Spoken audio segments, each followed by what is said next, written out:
आश्रम में जब सत्संग होता है और कोई भी लोग जब वहाँ आते हैं अपनी परेशानी को लेके, तो उसकी नज़र सिर्फ महिलाओं की तरफ ही रहती है। जयपुर के इस कथित बाबा पर महिलाओं से बलात्कार का आरोप है। तपस्वी बाबा यानी योगेंद्र मेहता की नजर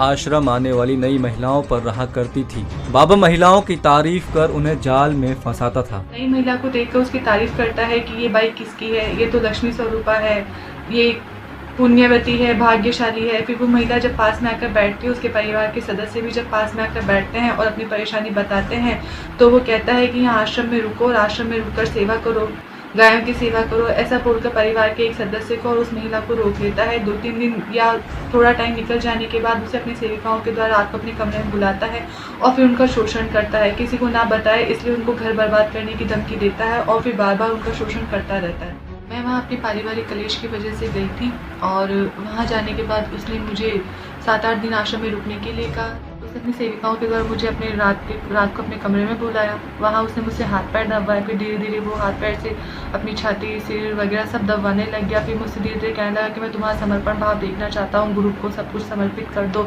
उसने मुझसे कहा अपने वस्त्र उतारो। जब मैं नहीं उतारी नीचे आ गई तो मुझसे कहता मैं तो तुम्हारी परीक्षा ले रहा था।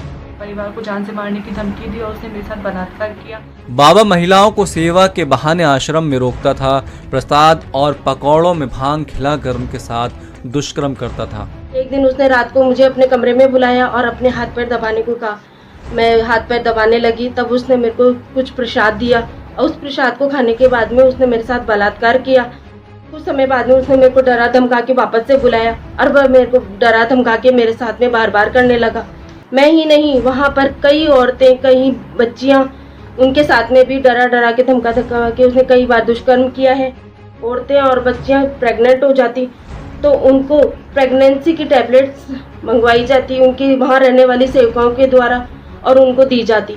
अब वो टैबलेट खाने के बाद में भी अगर वह अबॉर्ट नहीं होता तो उनको फिर से गोलियां दी जाती और गोलियां के साथ में अगर फिर भी अबॉर्ट नहीं होता तो उनका हॉस्पिटल में जाके अबॉर्शन करवाया जाता। पाखंडी बाबा सेविकाओं के जरिए घिनौने काम को अंजाम देता आ रहा था। बाबा अब जेल में है।